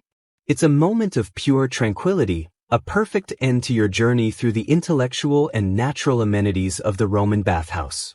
You feel not just physically clean, but mentally refreshed and spiritually nourished, ready for whatever the Roman world might throw at you next. As you recline, perhaps in a quiet corner of the tepidarium or a shaded spot in the garden, feeling utterly relaxed and content, your mind might begin to wander to the unseen forces that make this entire experience possible. You've moved seamlessly from hot to cold, from exercise to massage, but none of this would function without a small army of dedicated individuals working tirelessly behind the scenes. You might catch a glimpse of them now and then, moving with purpose, almost like ghosts, ensuring the smooth operation of this magnificent complex. Think about the sheer logistics involved in heating such vast spaces, day in and day out. This is where the fornicators come in, the furnace operators. Deep beneath the bathhouse, in roaring subterranean chambers, these individuals were constantly feeding wood into massive furnaces, maintaining the fires that heated the water and circulated hot air through the hypocaust system. It was a hot, dirty, and incredibly demanding job, often performed by slaves or the lowest class of laborers. Their tireless work is a mainstream historical fact, absolutely essential to the very existence of the Roman baths. Without them, you'd just be splashing around in a very cold, very large puddle. Imagine trying to keep a fire going for hours on end, in a cramped, smoky space, just so someone else can have a nice, warm soak. It's a level of dedication that truly makes you appreciate your modern thermostat. You might hear the distant thud of wood being thrown into a furnace, or the faint smell of wood smoke, carried away by the ingenious ventilation systems. These fornicators were the unsung heroes of Roman relaxation, toiling in conditions that would make most modern workers balk. They were the engine room of the bathhouse, the silent power behind the pervasive warmth that has soothed your muscles and opened your pores. Then there are the capsarii, those cloakroom attendants we briefly encountered earlier. While some were indeed prone to pilfering, their primary role was to guard your belongings. Imagine the chaos if everyone just left their togas and valuables lying around. They were responsible for the security of the apodyterium, ensuring that bathers could relax without constantly worrying about their possessions. It was a job that required vigilance and a good memory, especially in a bustling bathhouse with hundreds of visitors. You might see one now, meticulously folding a toga, or sternly eyeing a group of boisterous youths, ensuring they don't cause any trouble. And let's not forget the ellipti and strigliators. While some bathers preferred to oil and scrape themselves, many, especially the more affluent, relied on these skilled attendants. The ellipti were the anointers, applying the fragrant oils with practiced hands, preparing the skin for the heat and the scrape. The strigliators were the scrapers, expertly removing the mixture of sweat, oil, and dirt with the curved strigil. It was a delicate art, requiring a gentle touch and a strong arm. You might see them moving gracefully among the bathers, their movements fluid and efficient, almost like a dance. One quirky tidbit about the bathhouse staff is that some of them, particularly the ellipti and strigliators, were highly specialized and could even develop a loyal clientele. Bathing was such a personal experience that finding an attendant whose touch you preferred, or who knew just the right amount of oil to apply, was highly valued. Imagine having your favorite masseur or esthetician, but in ancient Rome, and they also scraped you clean. It's a level of personalized service that speaks to the importance of the bathing ritual in Roman life. You might even hear a bather specifically requesting, Marcus, the one with the gentle touch, or Lucius, who always gets my back just right. Beyond these more visible roles, there was a whole host of other staff. There were the water carriers, ensuring a constant supply of fresh water to the pools and basins, and the drain clearers, making sure the vast quantities of used water were efficiently removed. There were the cleaners, the balneators and other laborers, who meticulously scrubbed the marble floors, polished the columns, and ensured the entire complex remained sparkling clean, despite the constant flow of people. It was a never-ending task, a battle against grime and humidity. Historians still argue whether the majority of bathhouse staff were slaves, freedmen, or paid laborers. While many of the more arduous tasks, like furnace operation and heavy cleaning, were likely performed by slaves, More skilled roles like ellipti or strigliators might have been filled by freedmen or even free citizens seeking employment. The social status and working conditions of these individuals varied greatly, reflecting the complex social hierarchy of Roman society. Was it a system built entirely on forced labor, or was there more opportunity for skilled workers? The truth is likely a nuanced blend of both. You might observe a young boy, perhaps an apprentice, diligently sweeping a section of the floor, or an older woman carefully wiping down a marble bench. Every single person, no matter how humble their task, contributed to the overall experience of comfort and cleanliness that you are now enjoying. They are the silent gears in the grand machine of the Roman bathhouse, ensuring its smooth and efficient operation. Even the vendors, while independent, were part of this ecosystem, often paying a fee to the bathhouse management for the privilege of selling their wares. There were also managers and overseers, ensuring that all these different roles functioned in harmony, that supplies were stocked, and that the bathhouse maintained its reputation for excellence. It was a complex operation, requiring significant organizational skills. The sheer scale of the larger bath complexes meant that hundreds, if not thousands, of people could be employed, directly or indirectly, in their operation. From the quarrymen who extracted the marble to the artisans who crafted the mosaics, and finally to the daily staff who kept the fires burning and the floors clean, the Roman bathhouse was a massive economic and social enterprise. It was a testament to Roman engineering, but also to Roman labor and management.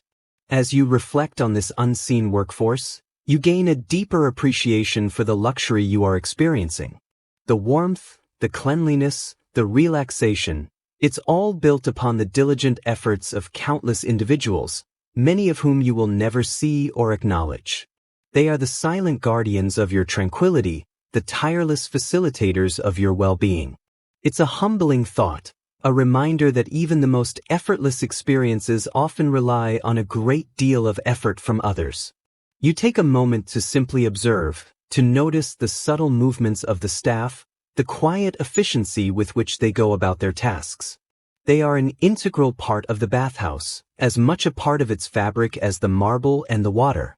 Their presence, though often unnoticed, is what truly brings this ancient institution to life, transforming it from a mere building into a living, breathing sanctuary of relaxation. As you continue to luxuriate in the warmth and tranquility of the Roman bathhouse, your thoughts might drift to the very source of this pervasive comfort. You felt the heat radiating from the floors, permeating the walls, and filling the air with steam, but how exactly is this monumental feat of ancient engineering achieved? It's all thanks to an ingenious system, largely unseen, that hums quietly beneath your feet and behind the polished marble, the hypocaust. You might recall those tireless fornicators, the furnace operators, toiling in the subterranean chambers. Their work is the very heart of the hypocaust system.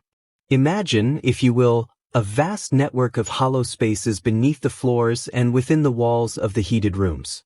The floors aren't laid directly on the ground. Instead, they are supported by thousands of small brick or stone pillars, typically about 2 feet high.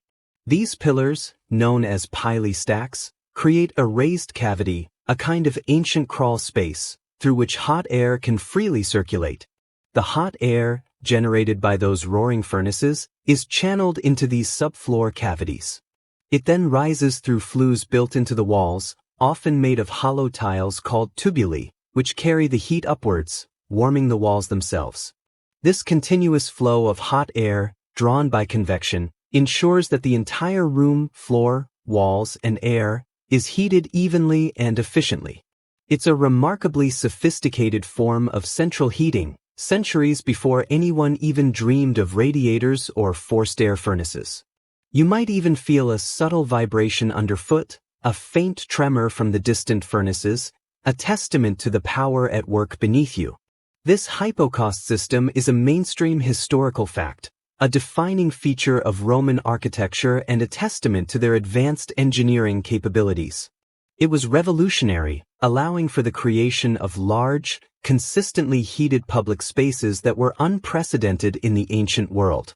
Before the hypocaust, Heating large buildings was a cumbersome affair, often relying on open braziers that produced smoke and uneven heat.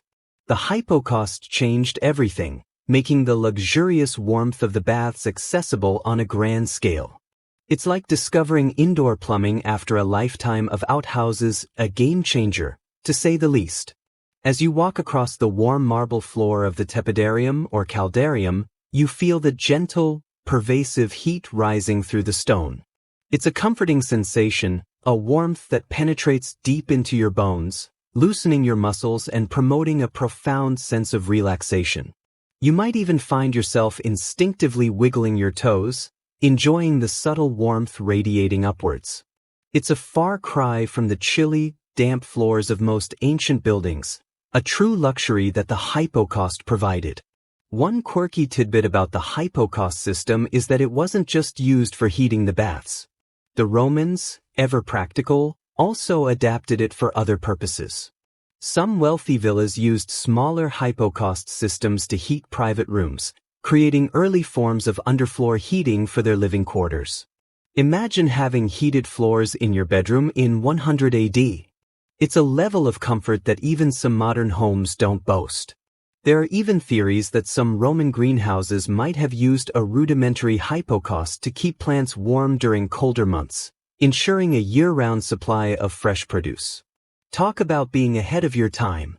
The design of the hypocaust was incredibly clever. The pile stacks not only supported the floor but also created a large surface area for the hot air to transfer its heat. The flues in the walls ensured that the heat wasn't just concentrated at floor level but rose throughout the room, creating a uniform temperature.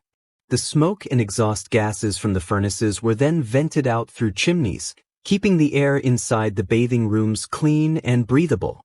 It was a closed system, efficient and remarkably clean for its time. Historians still argue about the precise methods the Romans used to regulate the temperature within different rooms.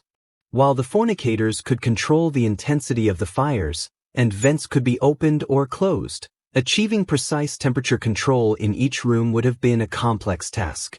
Was it a matter of trial and error, or did they have sophisticated methods for monitoring and adjusting the heat?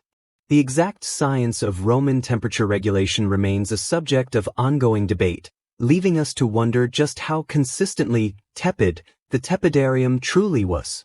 You might notice the subtle sounds associated with the hypocaust, a faint crackle from the distant furnaces, the gentle rush of air through the flues, or the soft creak of the heated floor as it expands and contracts.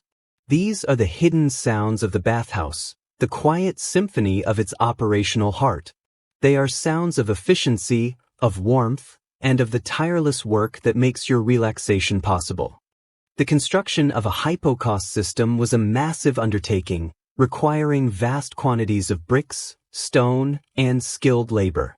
The sheer scale of the pile stacks in a large bath complex is mind-boggling, a testament to the Romans' ability to organize and execute monumental construction projects. It wasn't just about digging a hole and lighting a fire, it was about creating a complex, interconnected network of heating channels that would last for centuries. The longevity of these systems is another remarkable aspect. Many Roman hypocausts, even those from nearly 2 millennia ago, are still partially intact today, a testament to the durability of Roman engineering. They were built to last, designed to provide comfort and warmth for generations of bathers. It's a humbling thought that the very warmth you feel now is a direct result of engineering principles laid down so long ago. As you continue to soak in the warmth, you gain a deeper appreciation for the invisible infrastructure that supports your comfort. The hypocaust is more than just a heating system. It's a symbol of Roman ingenuity, their dedication to public welfare, and their relentless pursuit of comfort and luxury. It's the silent, powerful engine that transforms a collection of stone rooms into a living, breathing sanctuary of warmth and relaxation. You feel the heat radiating through your body, a gentle, pervasive warmth that seems to come from everywhere at once. It's a testament to the brilliance of the hypocaust, a system that truly made the Roman bathhouse the marvel it was. You are enveloped in this ancient warmth, feeling utterly content and deeply appreciative of the engineering genius that allows you to simply relax and drift. Having journeyed through the various chambers of the Roman bathhouse, from the gentle warmth of the tepidarium to the intense heat of the caldarium and laconium, the bracing shock of the frigidarium, the satisfying scrape of the strigil, and the luxurious anointing of the unctorium, you now find yourself slowly, almost reluctantly, making your way back towards the apodyterium. The pervasive warmth of the hypocaust system still clings to your skin, a comforting memory of the heat you've just experienced. Your muscles feel utterly relaxed, your mind clear and unburdened, and your skin feels incredibly soft, supple, and delicately fragrant from the oils. As you re-enter the apodyterium, the air feels cooler than the heated rooms, but still pleasantly mild. You retrieve your neatly folded clothes from your niche, perhaps with a quick, reassuring glance at the capsarius who has diligently guarded them. The familiar weight of your tunic and toga feels different now, less restrictive, almost like a gentle embrace after the freedom of near-nudity. You dress slowly, savoring the feeling of clean fabric against your refreshed skin. There's no rush, no urgency, the world outside can wait. The sounds of the bathhouse, which once seemed a distant hum, now begin to reassert themselves, but they are softer, more muted, as if your ears have been recalibrated by the tranquility. You hear the gentle murmur of conversations, the distant splash of water, and perhaps the faint, rhythmic thud of a ball game from the palestra. It's a symphony of leisure, a backdrop to your profound state of relaxation. You might even catch a whiff of the outside world, the dusty streets, the cooking fires, but it seems less intrusive now, almost quaint.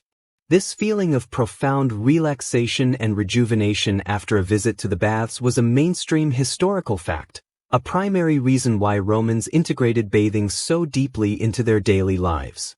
It wasn't just about physical cleanliness, it was about mental and spiritual renewal.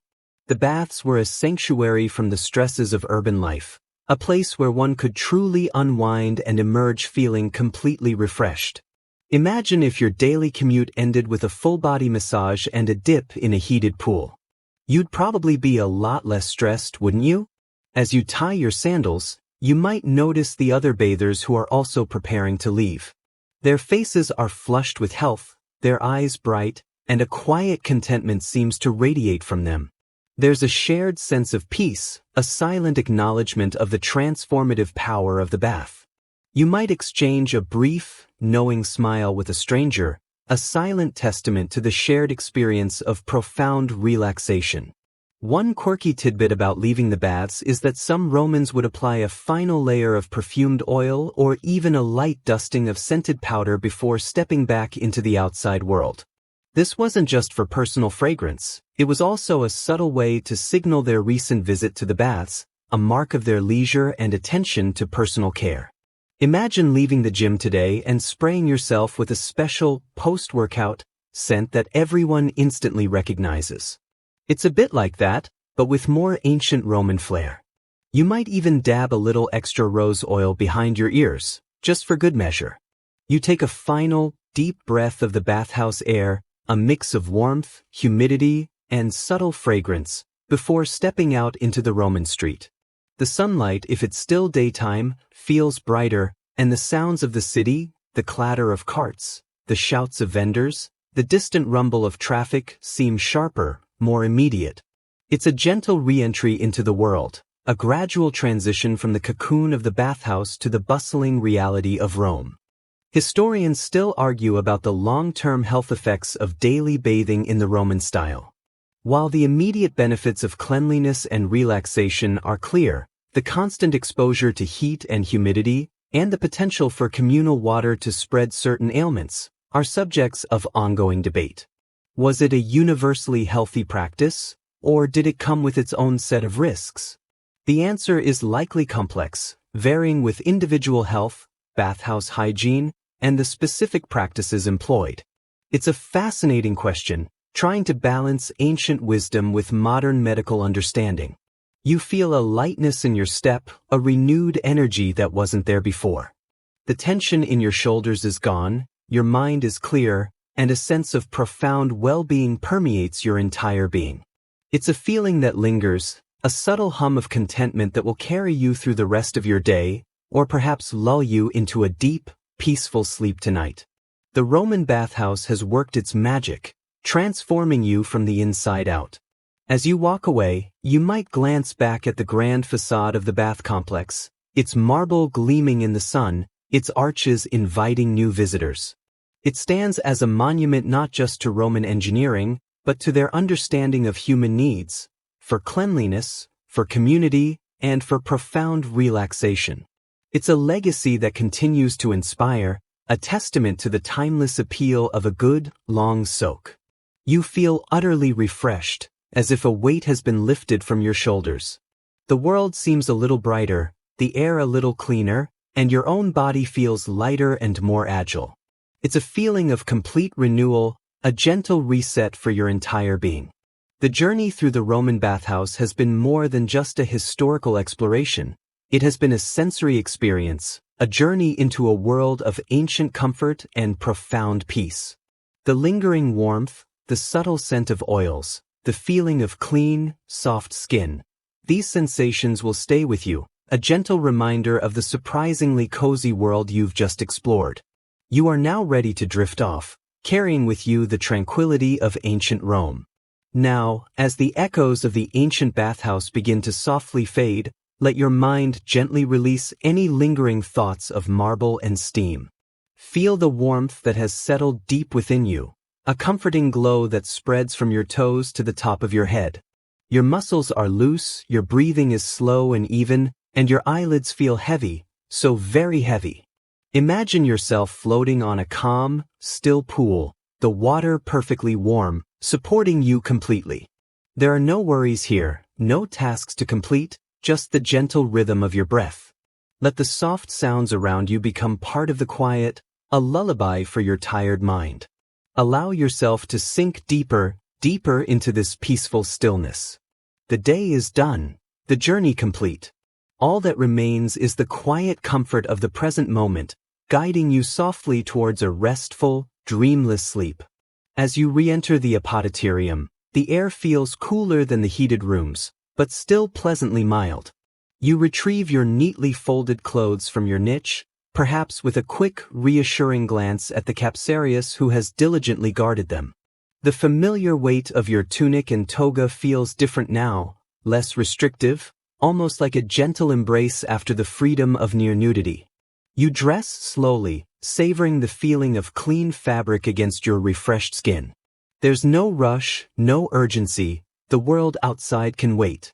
The sounds of the bathhouse, which once seemed a distant hum, now begin to reassert themselves, but they are softer, more muted, as if your ears have been recalibrated by the tranquility. You hear the gentle murmur of conversations, the distant splash of water, and perhaps the faint, rhythmic thud of a ball game from the palestra. It's a symphony of leisure, a backdrop to your profound state of relaxation.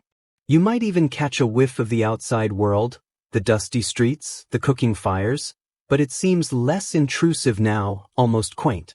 This feeling of profound relaxation and rejuvenation after a visit to the baths was a mainstream historical fact, a primary reason why Romans integrated bathing so deeply into their daily lives. It wasn't just about physical cleanliness, it was about mental and spiritual renewal. The baths were a sanctuary from the stresses of urban life, a place where one could truly unwind and emerge feeling completely refreshed. Imagine if your daily commute ended with a full-body massage and a dip in a heated pool. You'd probably be a lot less stressed, wouldn't you? As you tie your sandals, you might notice the other bathers who are also preparing to leave. Their faces are flushed with health, their eyes bright, and a quiet contentment seems to radiate from them. There's a shared sense of peace, a silent acknowledgement of the transformative power of the bath. You might exchange a brief, knowing smile with a stranger, a silent testament to the shared experience of profound relaxation. One quirky tidbit about leaving the baths is that some Romans would apply a final layer of perfumed oil or even a light dusting of scented powder before stepping back into the outside world. This wasn't just for personal fragrance, it was also a subtle way to signal their recent visit to the baths, a mark of their leisure and attention to personal care. Imagine leaving the gym today and spraying yourself with a special, post-workout, scent that everyone instantly recognizes. It's a bit like that, but with more ancient Roman flair. You might even dab a little extra rose oil behind your ears, just for good measure. You take a final, deep breath of the bathhouse air, a mix of warmth, humidity, and subtle fragrance, before stepping out into the Roman street. The sunlight, if it's still daytime, feels brighter, and the sounds of the city, the clatter of carts, the shouts of vendors, the distant rumble of traffic seem sharper, more immediate.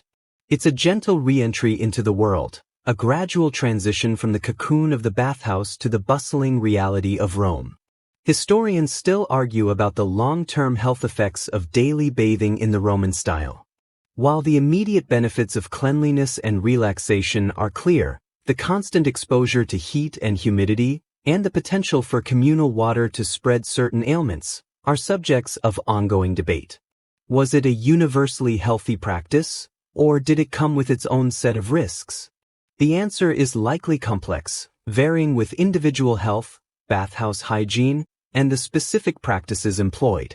It's a fascinating question, trying to balance ancient wisdom with modern medical understanding. You feel a lightness in your step, a renewed energy that wasn't there before.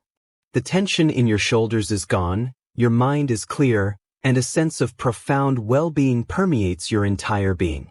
It's a feeling that lingers, a subtle hum of contentment that will carry you through the rest of your day, or perhaps lull you into a deep, peaceful sleep tonight. The Roman bathhouse has worked its magic, transforming you from the inside out. As you walk away, you might glance back at the grand facade of the bath complex, its marble gleaming in the sun, its arches inviting new visitors. It stands as a monument not just to Roman engineering, but to their understanding of human needs, for cleanliness, for community, and for profound relaxation. It's a legacy that continues to inspire, a testament to the timeless appeal of a good, long soak. You feel utterly refreshed, as if a weight has been lifted from your shoulders.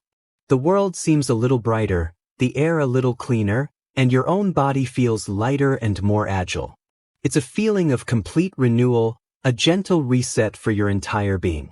The journey through the Roman bathhouse has been more than just a historical exploration. It has been a sensory experience, a journey into a world of ancient comfort and profound peace. The lingering warmth, the subtle scent of oils, the feeling of clean, soft skin. These sensations will stay with you, a gentle reminder of the surprisingly cozy world you've just explored. You are now ready to drift off, carrying with you the tranquility of ancient Rome.